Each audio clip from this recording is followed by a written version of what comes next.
Welcome to our sessions on design and analysis of algorithms. From today onwards, we will start talking about graph algorithms. And in particular, today, we will talk of representation of graphs, which means how do we represent a graph in a computer. So, let's understand what is the definition of a graph. So, graph is nothing but a finite set of nodes with edges running between these nodes. So, formally, a graph G is a structure VE consisting of a finite set V. So, V is nothing but a set of nodes and E is nothing but a set of edges. So, an edge is represented by, a pair of nodes UV. So, that's why it is saying a set E that is a subset of V cross V. Okay, so this is from V and this is from V. Okay, V is set of nodes. Okay, that is E is a set of pairs of the form XY where X and Y are the nodes in V. So just to give you an example, here I have 1, 2, 3, 4, 5 nodes. Okay, and I connect them by edges going between these nodes, and you number these nodes. Okay, so you say V0, V1, V2, V3, V4. Fine. Okay, so your V is nothing but this set V0, V1, V2, V3, V4, and edges are nothing but this set, V0, V1, that's one edge, then V0, V3 is another edge, V0, V2 is another edge, and so on. Okay, fine. So that's your set E. Fine. Okay. So for graphs to be computationally useful, they have to be conveniently represented in programs. So you need a data structure to hold the graph. So there are typically two representations which are used commonly for graphs, and they are called adjacency matrix representation and adjacency list representation. So what is it? Let's understand. In this representation, adjacency matrix representation, each graph of n nodes without parallel edges. So that's our assumption here, that we are talking of simple graphs. There are no parallel edges or multiple edges running between two nodes. So in this representation, each graph of n nodes is represented by an n cross n matrix A. That is a two-dimensional array A. Okay. So you represent your graph as a matrix. So if you recall, what is a matrix? It's a two-dimensional array. Okay. How many rows you have? Exactly the number of nodes you have, that is n, and how many columns you have? Exactly the number of nodes you have, that is n. Okay, so it's an n cross n, that's a square matrix. And what are the entries in this matrix? If there is an edge running between ith node and jth node, then I will put 1 in the position aij, otherwise I will put 0. Okay, that's an adjacency matrix representation. So that's a adjacency matrix representation. We will soon look into an example. Now, what is the good part of this, definition or this representation? First of all, it is simple to implement. It's a simple two-dimensional array. Okay, it's a square, matrix, and only thing you have to say, if there is an edge running between two vertices, then corresponding to that ith column, ith row and jth column, you will put an entry 1. Okay, if there is no edge between vertex I and vertex j, corresponding to ith row and jth column, you will put 0. Okay, so it's simple to implement. It's easy and fast to tell if a pair ij is an edge, right? You can look into ijth entry of your matrix. If it is 1, you know there is an edge between ith node and jth node. Fine. If it is 0, you know immediately that there is none. Okay, there is no edge running between ith node and jth node. So that's the good part. What is the bad part of it? What is the disadvantageous part of it? No matter how many edges you have in the graph, the matrix will still take order of n square in memory. Okay, in a graph you have n vertices, right? So you can define a complete graph by connecting every vertex with every other vertex. Okay, so no matter, but that's a complete graph, like every vertex is connected with every other vertex, but that doesn't happen so often. Okay, so no matter how few edges the graph has, the matrix will take order of n square in memory, because if you are using a matrix representation, you are giving it n square of memory. Okay, so memory wise it's more intensive, even though you might not have that many edges to represent. The alternate representation is adjacency list representation. What is an adjacency list representation? You have a graph of n nodes and it is represented by a one-dimensional array L of linked lists. Okay, so it's a array of linked lists. What is there in the array? Node 1, node 2, node 3, node 4 and till node n. Okay, those are the entries of the array, and then corresponding to node 1 you will write which are the neighbors of node 1 in the graph, and you put them in a linked list. So Li is the linked list containing all the nodes adjacent from node I. So the nodes in the list Li are in no particular order. There is no specific ordering as such. You only have to say, okay, ith entry of the array I look into, and then I will say, okay, what are its neighbor in the graph? I will just put them in a linked list. Okay, fine. And that's called an adjacency list representation. What is good about it? First of all, notice that it is definitely going to save memory. Okay, unlike your adjacency matrix representation, it's going to save on space. The representation takes as many memory words as there are nodes and edges. So corresponding to every node you have an array entry, and corresponding to every edge you have a linked list entry. Okay, so it's, if you have very few edges, your linked lists will not be that long. Okay, what is bad about it? Of course, it can take up to order of n time to determine if a pair of node ij is an edge. Remember, in adjacency matrix, looking at ijth entry, I can say immediately whether there is an edge or not.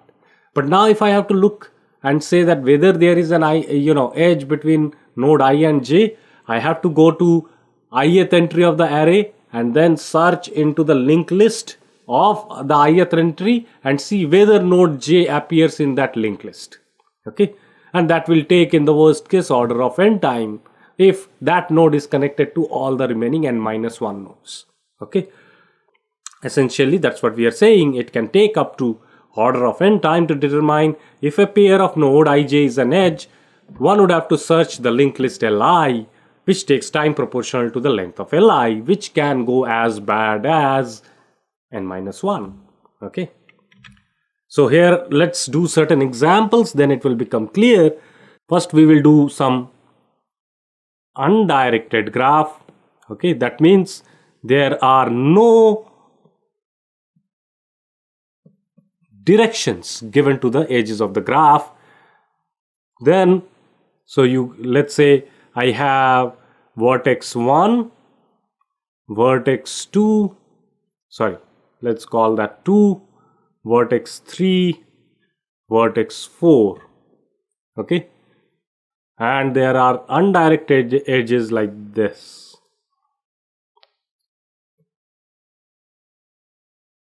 Okay, so now if I have to make adjacency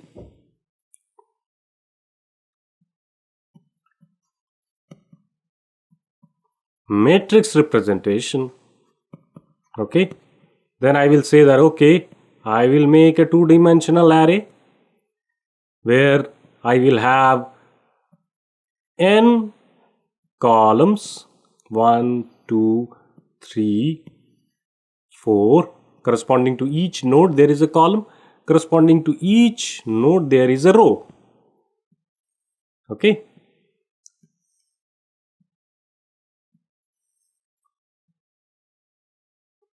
and then we will put 0 if there is no edge between this ith row and jth column. That means ith node and jth node. So if we can see between 1 and 2 there is an edge. So I will put between 1 and 2 there is an edge. Between 1 and 3 there is no edge. Between 1 and 1 there is no edge. Okay. Between 1 and 4 there is one edge. Okay. So between 1, 2 and 1, 4 we have covered. 1, 3 there is nothing. Now look at vertex number 2. Between 2 and 1, 2 and 1 there is an edge. Between 2 and itself there is no edge. Between 2 and 3 there is one edge. Between 2 and 4 there is one edge. Now let's look at, so we have covered this edge, okay. Now let's look into vertex 3, okay. So between 3 and 1 there is no edge. Between 3 and 2 there is one edge. Between 3 and 3 there is no edge, and between 3 and 4 there is one edge. Okay, and let's look at vertex number 4. Between 4 and 1 there is one edge. Between 4 and 2 there is one edge. Between 4 and 3 there is one edge. Between 4 and 4 there is no edge. Okay, so that's adjacency matrix representation of this graph. That's my graph GVE. Okay. Now, what is the corresponding adjacency list representation? We have an array of linked list. So corresponding to node 1, 2, 3 and 4, we will have linked lists. One will say what are its neighbor. Put them in a linked list. So neighbors are 2 and 4. Okay, there is no edge between 1 and 3, so that points to null. Okay, let's look at the neighbors of 2. Between 2 and 1 there is 1. Between 2 and 3 there is one edge. Between 2 and 4 there is one edge. And of course, your linked list ends. Let's look into 3. 3, between 3 and 1 there is no edge. Between 3 and 2 there is an edge. Between 3 and 4 there is an edge. Okay, and then null. And then what about node 4? Between 4 and 1 there is an edge. Between 4 and 2 there is an edge. And between 4 and 3 there is an edge. Okay, so that's the adjacency list representation. Now look at how much memory we are using here. We are using 4 times 4 is equal to 16 cells, right? Okay, and here we are using 1, 2, 3, 4, 5, 6, 7, 8, 9, 10, 11, 12, 13, 14. So memory used is 14. Okay, of course you have another pointer to it, that's extra memory which you are using, but if you have very few edges then this will be much less. Okay, fine. So this number is going to be typically less than this if you have a relatively sparse graph. That means lesser number of edges. Okay, same you can represent a directed graph also.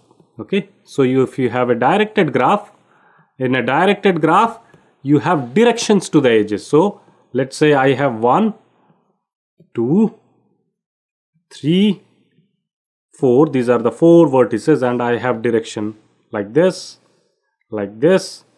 and then like this, and like this. Okay, that's my graph, let's say. Then what will be the adjacency matrix representation? Again, I will do 1, 2, 3, 4, and in row also 1, 2, 3, 4, Okay. And now we will represent between 1 and 2. From 1 to 1 there is no edge. From 1 to 2 I have an edge. From 1 to 3 I have no edge. Between 1 to 4 I have no edge. I go to 2. Between 2 and 1, this time there is no edge. The edge is from 1 to 2. Okay. So we will say from 2 to 1 there is no edge. Okay. From 2 to 3 there is an edge. So from 2 to 2 there is no edge. From 2 to 3 there is an edge. From 2 to 4 we do have an edge. Let's go to 3. From 3 to 1 there is no edge. From 3 to 2 there is no edge. From 3 to 3 of course there is no edge. There is an edge between 3 to 4. And from 4 to 1 there is no edge. Between 4 to 2 there is no edge. Okay. 4 to 3 there is no edge, and 4 to 4 there is no edge. Fine. Okay. Now notice that for an undirected graph, this matrix is a symmetric matrix. That means if you transpose it, okay, you will get the same matrix. So Aij is same as Aji. Okay. Fine. Okay, but that doesn't hold true here. Okay, what will be the adjacency list representation? Again, you will have 1, 2, 3, 4. What are the edges starting from 1? There is only 1. What are the edges starting from 2? There are only 2. So 2 to 3. And 2 to 4.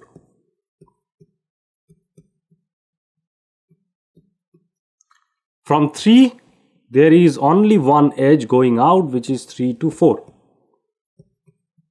And from 4, there is none. Okay, so this is null.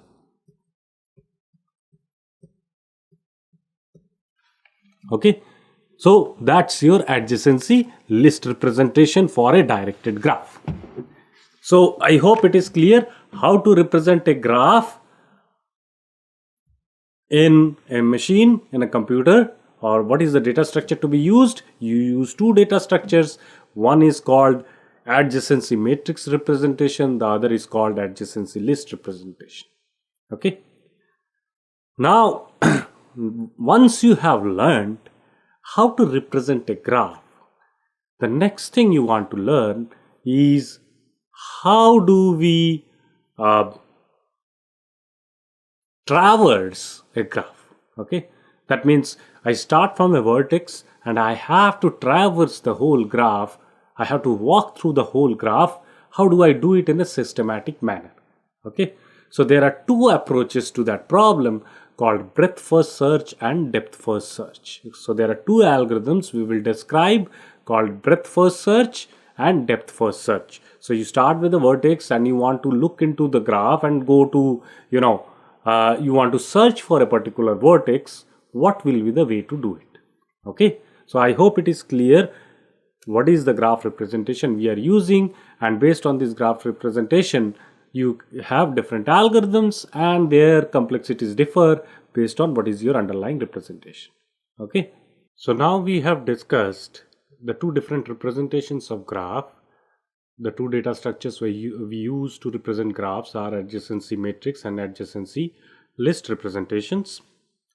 So now what we will do is we will see, given a graph, how do we traverse a graph? Okay, that is something which we always need to do. You are given a graph. Now this graph could be, a lot of problems are designed as a graph problem. For example, you have a production plant and it has to manufacture certain products and distribute it over certain cities and towns, and you look into the road network. So you can make this as a graph problem. Okay, you can represent it, each one of the cities or distribution centers as a node and the roadways as an edges, okay, between these centers, and pose it as a graph problem. And given such a graph problem, you might have to traverse it. So there are two standard techniques for graph traversal. which we will discuss. One is depth first search, another is breadth first search. In both depth first search and breadth first search, the nodes of the undirected graph are visited in a systematic manner. If we are talking of undirected graph, even in directed graph, there is an algorithm to visit the nodes in a systematic manner so that every node is visited exactly once. Now, what happens is both this breadth first search, BFS in short, and depth first search, DFS in short, give rise to a tree or sometimes more than one tree, okay, called forests. Okay. So we will see what is this tree. Okay, what do we mean by it gives rise to a tree. Okay, so what it means is when a node X is visited, it is labeled as visited and it is added to the tree. So how do you construct the tree? Whenever a node is visited, you put it in the tree. Okay, and if the traversal got to node X, you are reaching to node X from node Y, then Y will be viewed as the parent of X. Okay, so you are coming to X from Y, so Y is the parent of X. Okay, and of course X is a child of Y. Okay. So first let's look into depth first search method. So what is depth first search? Depth first search, essentially, as the word means, you will essentially go deep into the graph as much as possible. Okay, so you select an unvisited node, so you start with one node. Okay, so you first select an unvisited node. In the beginning, your graph is has not been traversed, so all the nodes are unvisited, so you start with one node. Okay, visit it, so you mark it that you have visited it and treat it as the current node, and you think that I am sitting at that node. Then you look into its unvisited neighbors. Okay, look into which are its neighbors which are unvisited. I have not visited them, so find an unvisited neighbor of the current node. If there is one, visit it and make it the new current node. So what you do, you start with one node, go to look at its neighbors. What are neighbors? Nodes which are connected with it via an edge. Okay, those are neighbors. Okay, so you come to a node, you say that okay, I have visited, you look into its neighbor and see whether some node of it is unvisited. If it is, you go to that node and you say that's your current node. If the current node has no unvisited neighbors, then what you do, you backtrack to its parents. Okay, parent, and make that parent the new current node. Okay, so once you are done with a node, in the sense that you have seen all of its neighbors have already been visited, so there is nothing more to visit. What you do, you backtrack, you go back to its parent and check whether all the nodes of the parents have been visited or not. Okay, so you repeat this step 3 and 4 until no more node can be visited. So you keep on going back. As long as you can visit a node, you go ahead. When you are done, you cannot go ahead, track back. Okay, so if there are still unvisited nodes, then what you do, you repeat from step 1. Okay, so for example, in this graph, if we look into this graph given as G, and I am starting with, say, vertex 0, that's my starting point, and I say okay, I call this as visited. I have just visited this one, and I look into its neighbors.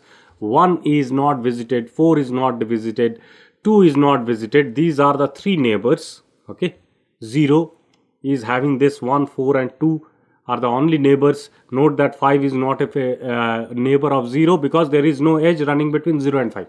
Okay, and then we say okay, what I will do is I will pick up the unvisited node. So I pick up this node and say okay, I will jump to this one, I will call it 1. So 0, from 0 I go to 1. Okay, fine. Then I am sitting at 1 and I look at my neighbors. So one's neighbor are only, there is only one neighbor, 4, and that happens to be unvisited. So I go to this one. So I go to 4. Fine. Okay, I look into 4's neighbor. Okay, 4's neighbor is 2. Of course, 4's neighbor is 1, but that has been visited, so I don't need to go there. I look into 4's neighbor which is unvisited, which is 2. So I will go to 2. and say, okay, I have visited 2. So I'm sitting at 2, that's the current node. Okay. Then I look at, so I am at 2, from 4 to 2. Okay. Now from 2, I look at neighbors where I can visit. So 9 is one neighbor, 10 is another neighbor, and 5 is another neighbor where I can visit. So I say that, okay, let's visit 5. So I go to 5. Okay. So I go to 5. Now I'm standing at 5 and I say that, okay, let's look at the neighbors of 5 which are unvisited. So of course 2 is a neighbor of 5, but that's visited. But unvisited neighbors are 6, 7, 8, right? And I said, okay, let's visit 6. So I visit 6. So now standing at 6, we look into what are the unvisited neighbors of 6. Well, it has only one neighbor 5 which has already been visited. So there are no more neighbors of 6 which are unvisited. So you return back to 5. Okay. So from 5 we went to 6 and then we said, okay, we are done here. Let's go back to 5. Okay. Because 6 has no neighbors which are unvisited. So we go back to 5 and ask the same question. What are the neighbors of 5 which are unvisited? 7 and 8 are the neighbors. So we visit 7. So we are at 7 and we ask the question, okay, what are the unvisited neighbors of 7? Of course, 5 is a neighbor, but that's visited. But 8 is a neighbor which is unvisited. So we go to 8. Okay. Now ask the same question standing at 8. What are the unvisited neighbors of 8? Well, 5 is a neighbor and 7 is a neighbor of 8, but both of them are visited. So it will return back to 7. Okay. So from 5 you went to 7, from 7 you went to 8, and then you are done. So you say, okay, go back to 7. There are no more unvisited neighbors of 7. So you go back to 5. Okay. So you go back to 5 again. Okay. 5 doesn't have any more unvisited neighbors. So you go back to 2. So you go back to 2. Now standing at 2, you say that, okay, what are its unvisited neighbors? Are there any? Yes. It has 9 and 10 as well as 0 as neighbors, but 0 is already visited. But 9 and 10 are unvisited, so we decide that, okay, let's visit 9. Okay. Once we are at 9, then we say that, okay, are there unvisited neighbors of 9? So it so happens that 11 is an unvisited neighbor. So from 2, we went to 9, from 9 to 11. Okay. 11 is unvisited. We are at 11, then we ask the same question, what is the unvisited neighbor of 11? 10 is an unvisited neighbor, so we go there. So from 11 to 10. And ask the same question at 10. What is the unvisited neighbor of 10? Well, there are none. So we go back to 11. Are there any unvisited neighbors of 11? No, there are none. We go back to 9. For 9 also there are no unvisited neighbors. We go back to 2. From 2 we go back to 4. From 4 we go back to 1. From 1 we go back to 0. Wherever we started. Okay, fine. So we have visited pretty much all the nodes. Okay, and what we have created is a tree. Just like the manner we visit, we keep track of that, and what we get is a tree. Okay, this is what is called a depth first search. So let's look into how to actually implement it. So we will first assume that all the vertices are initially colored white. That means they are unvisited. Okay, so there are 3. If you notice, for every node there are 3 status. One is that I have never visited it. I have visited it, but there are some neighbors of it which are not visited. And the third option is that I am done with it. All of its neighbors have been visited. Okay, so there are 3 states of a node. So we are going to denote those 3 states using colors. So we will say initially everybody is white. That means they are all unvisited. Okay. Then colored gray when discovered. Whenever we will discover a node, that means we will visit it first time, we will color it gray. Okay. And then once I have visited from that node all of its neighbors, I am done. Okay. So I will color it black when finished. Okay. So that's the color scheme we use. Here is the pseudocode. where we say that, okay, for each vertex u in V, so this is the initialization routine, okay, what you do for every vertex in V, you put the color, default color as white, and you say what is the parent of u. You have to start with, you have to tell the what is the parent in that tree which we are constructing, okay. So initially we'll say, oh, okay, parents are nil, okay, we just make an array of parents, and we put a timestamp saying time is 0. We'll start at time is equal to 0. For each vertex u in V, now what do you do for every vertex u in V? If color of u is white, that means you check whether that vertex has been unvisited, that means it's white, then you call DFS visit u. So you're going to call this new routine called DFS visit on u. What is u? U is a node which has not been visited yet. And then what it does? It will, so now DFS visit u will be called. So you start with a node u, okay, and what you do, you say that, okay, I am going to visit it, so I am going to mark it as gray. I will color it as gray. I will increment the timestamp to 1 by 1, okay, and I will say, okay, when was it discovered? Du is discovery time of u, which is time, okay, at what time it was discovered, okay. And then for each vertex V in adjacency list of u, so for every vertex, for each vertex V in the neighbors of u, so how can you find the neighbors? You can look into, if you are using adjacency matrix representation, you will look into the row of node u.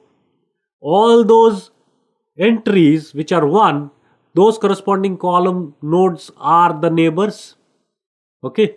So for if you are using adjacency list representation, then you will go to, in your array, you will go to u node u and look into the linked list of all the nodes which are neighboring to you, okay. So for each vertex V in adjacent to u, what you do? You first check if that neighbor is unvisited. If it is unvisited, you will say, okay, then pi V is equal to u. That means I'm going to visit V. So parent of V is going to be u, and then call DFS visit. This is this routine recursively on V, saying that, okay, now start from V and now visit, okay. Now you traverse. When you are done with this, that means you have covered all of its adjacent neighbors, all of them have been visited, then you color black, that, okay, I'm done, I'm finished with visiting all the neighbors, so I will color it black. And I will say, okay, increment the time, and I will put a finish time, saying that, okay, I'm done with you, okay. So if we just look into this example, so let's say that we start with our DFSG, and for each vertex u in V, if color u is equal to white, you will call DFS visit with u. This is the what we call as source vertex, okay, whichever we call first, okay. So let's say this is our source vertex. So these are the nodes which are given. We have done the initialization, we have set for every node the color is white, the parent is nil, time is 0, and then for vertex u in V, that is the first vertex, you see, oh, it is unvisited, and we call DFS visit on this source vertex. So now it will be colored as gray. So I'm just putting a hash mark there, okay. Let's say that's gray, okay. And I'm going to put the time t, okay. So there is the discovery time d, which is equal to nothing but 1, because time was 0. Here first time got incremented to 1, du is 1, okay. So I'm going to represent two things, discovery time and finish time, like this, okay. So I start with this node source vertex, I mark it gray, and then I go for all the adjacent vertices of u. So the adjacent vertex of u is this vertex, okay, And then we go in here and check whether this is white. Yes, this is white. So we will set the parent of this node as this node, and we will say, okay, let's recursively call DFS visit on this node. So when you call recursively, you will go back to this DFS visit V, and what you will do, you will mark this as gray and say, okay, what is its discovery time? 2. And then you will say, okay, let's see what is its unvisited neighbor. So for each V in adjacency list of U, now this is your U, you will say what is its unvisited neighbor? That's the unvisited neighbor. If that is unvisited, you will say that, okay, parent of this guy is this node, as well as you do a DFS visit starting from this node. So now when you call this subroutine DFS visit on this node, what you will do, you will mark this as gray and say, okay, when is it discovered? At time 3. Okay, then from here we will say look into its adjacents. Okay, if there is something unvisited, yes, there is one. Okay, then you will call DFS visit on this one. Now this one says that, okay, I will mark it gray and put the timestamp as 4. Fine. Okay, so once we are done with this, now we will ask the question, okay, what are the adjacent neighbors of this node?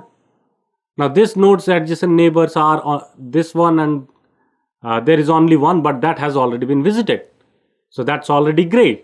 So this criteria will not be satisfied. So we'll say, okay, this is done.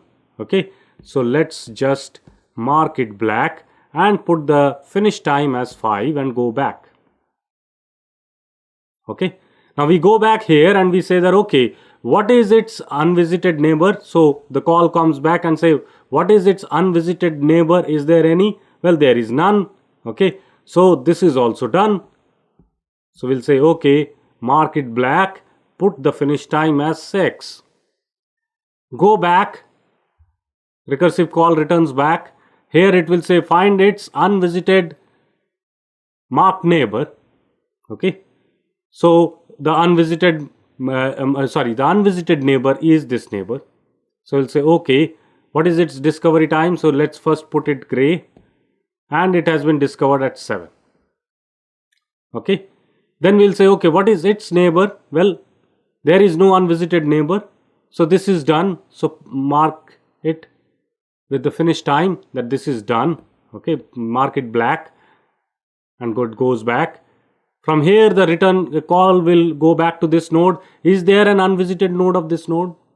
There is none anymore. So now this will be blackened out, and now this will be 9. The call return backs to this one. Does this one has an unvisited neighbor? Yes, this is the unvisited neighbor, so you mark it gray.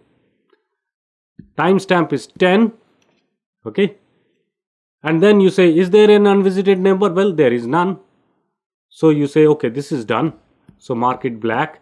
Finish time is 11. Go back.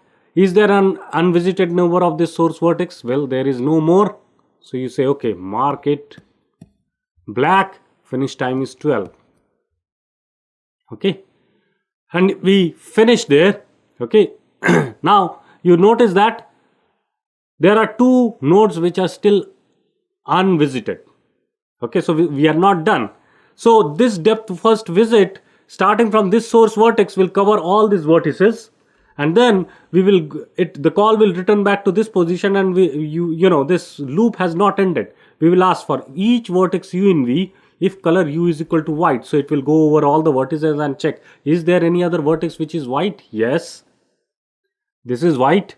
So we will start from here and say, okay, DFS visit this vertex. We'll mark it, we will color it gray and put the timestamp, which is 13, and say, okay, now look into its neighbors which are unvisited. So 13th neighbor is this one, which is unvisited. So say, okay, mark this one as gray. Time is 14. Does it have an unvisited neighbor? Well, there is none. So you say, okay, this is done. Mark it black. This is done, finished at time 15. Call back, call return back. So here you see that, okay, are there neighbors of this node which are Unvisited, there are none, so you mark it black, okay, and say this is done at timestamp 16, and your algorithm ends. So you can see that this much created a tree, and then this also created a tree. Okay, so you got two depth first trees. Okay, so depth first search generally gives rise to a directed graph, it gives rise to a depth first forest. What is a forest? Forest is nothing but many trees. Okay, so what is the complexity of the depth first search? So initialization complexity is order of V. Notice that for each vertex you are just assigning the color and the parent, and then for each vertex u in V, if it is white, you are going to call DFS visit. So first initialization is order V. DFS visit, if you notice, it is called exactly once for each vertex, right? You call DFS visit u only once for each vertex. Okay, so, and DFS visit scans all the edges, which causes cost of order E. So if you notice that the edges we cover, it will scan all the edges, okay. So this will cause cost of order of E. So overall complexity will be now order of V plus E. Fine, okay. So that's the complexity of depth first search. So now let's look into breadth first search. We have looked into depth first search. What is breadth first search? Now breadth first search is, as the name says, it's all in the name. In the depth first search, we went deep. We started from one vertex, we went to its neighbor, we went to its neighbor, we went to its neighbor, and so on. Breadth first search, whereas says that you start with one vertex and look at all of its neighbor and visit all the neighbors first. Okay, once you are done, go to all those neighbors and visit their neighbors, and so on. Okay, so you select an unvisited node X. So of course you will start with an unvisited node, you will visit it, have it be the root in a BFS tree being found. So let's say that's your root. Okay, because breadth first search also gives rise to a tree. So you will start from some node, that node is the root of your breadth first search tree. Then its label is called the current level. So you assign a label to that node. Okay, so initially let's say the label is 1. That is the first level in my tree.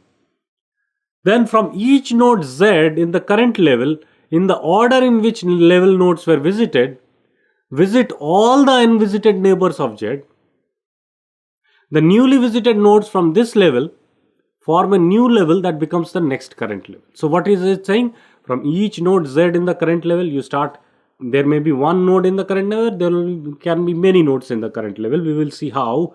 Okay, so you traverse each node in the current level in the order in which the level nodes were visited. Okay, and then visit all their unvisited neighbors, and then they will be in the same level. So the newly visited nodes from this level form a new level. Okay, that becomes the next current level, and you propagate one level after another.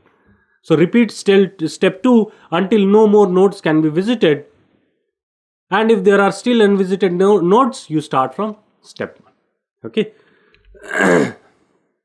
so first you observe that the first node visited in each level is the first node from which to proceed to visit new nodes. Okay, so what we will do is, essentially now you have to keep track that what are its neighbor and visit all of them, and then you have to visit their neighbors. Okay, their unvisited neighbors. So what you will do, you have to keep track what are the neighbors. So you use a queue data structure to put all these neighbors, unvisited neighbors, into the queue, which are belonging to the same level. Okay, so again we will use a coloring scheme of, as we just described for depth first search, white, gray and black. What is white? White means it has not been visited yet. Okay, it has not been discovered, so all vertices start out white. What is gray? Gray vertices are discovered, they have been visited, but not fully explored, means all of its neighbors are not yet explored. So they can be adjacent to white vertices. Okay, so you color them gray. What are black vertices? Black vertices are discovered and fully explored. That means you color a vertex black when that vertex itself, of course, has gone from white to gray to black. That means it has been discovered and all of its neighbors has also been explored. Okay, so of course they are adjacent to only to black and gray vertices. And how can you do this? You explore vertices by scanning the adjacency list of gray vertices. So a gray vertex means its neighbors, it has in its neighborhood some unvisited vertices. Okay, so you explore those unvisited vertices by looking into the adjacency list of that gray vertex. So let's look at an example. We start with, say, this graph, and let's say we start with vertex A and we give the level number to it 0. Okay, and then we say, okay, we will everything is first, initially all the nodes are white. This has just been visited, we mark it as gray. It is not fully explored yet. Why? Because some of its neighbors are white yet. So we say, okay, let's put all of its neighbors as which are unvisited, that is they are marked as white, into a queue. Okay, and give them same level number. So 1 1 1, that's the level number. So B, E, F, these three nodes have got level number 1 and they have been marked gray and put into a queue. Okay, and then what we say that, okay, now whatever is in the queue, look into them. So we'll look into B and say that, okay, B, E and F, we will look into these three vertices and say that, okay, what are its neighbors? So you look into B, its neighbor is C, which is white. Okay, that is unvisited, we mark it gray.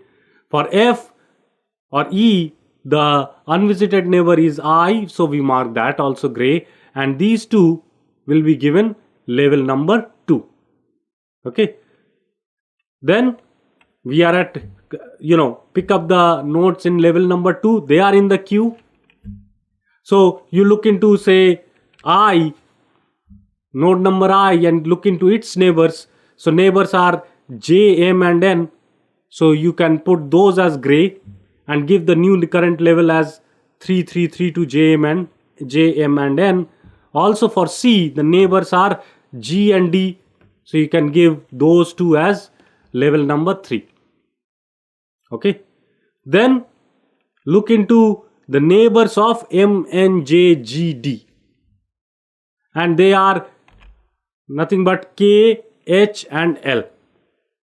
Okay, and notice that once a node has its neighbors are explored, you mark that as black. Okay, so K, L and H are just discovered, so they are gray and their level numbers are 4. And then you got G, which is nothing but G, J, N, M and D, they are colored as black. That means their neighbors are already explored. And then we start with K, L, H and their neighbors, that is O and P, and you mark them as gray and you give them new levels O and P, and then you say that, okay, what are the neighbors of O and P which are unvisited? There are none, so they are done, and you mark O and P as black. So that's how essentially breadth first search works. Okay, and you notice that what you get is essentially a traversal where you start with one node, traverse its all possible neighbors, unvisited neighbors, you put them into a queue, and from there you go to their neighbors, all unvisited neighbors, and put them into a queue, and you keep on continuing doing so. Okay, so just to give you the algorithm for it, for each vertex U in V minus S, so you will start with a source vertex. You have to tell what is the source vertex.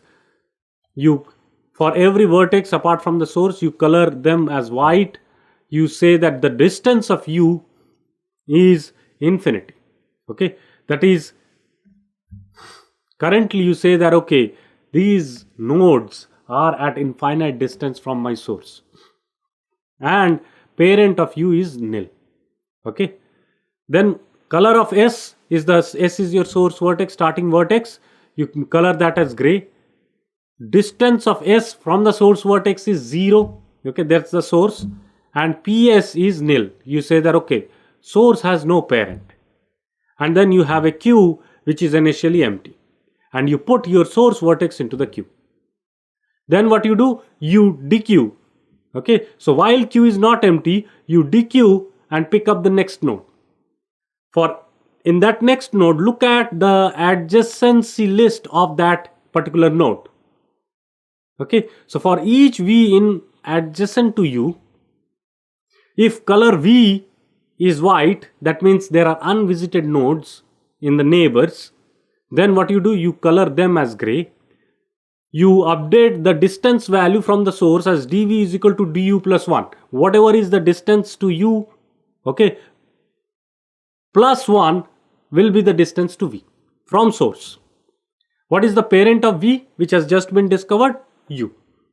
Okay, and what you do? You enqueue, you put back v into q because you just marked v as gray. Okay, when you are done, for each vertex v belonging to adjacency list of u, and if you see that, okay, you are done with this, then you color vertex u to black. Okay, so that's the algorithm.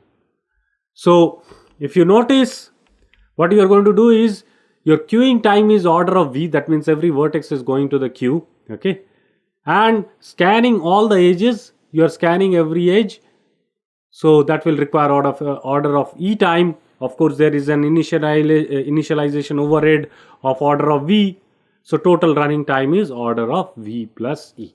So that's breadth first search. So what we have described is essentially how to represent a graph using adjacency matrix representation and list representation, and we have described two graph traversal algorithms. One is depth first search, the other one is breadth first search, and looked into their pseudocodes, how the coloring scheme works.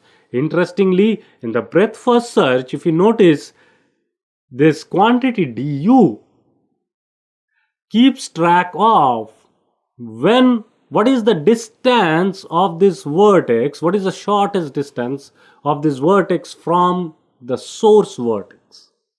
Okay, it keeps track of that. Okay, and that is going to be useful for many other algorithms. Depth first search tree is also utilized in many other algorithms we will see. Okay, so we'll stop at that. Thank you.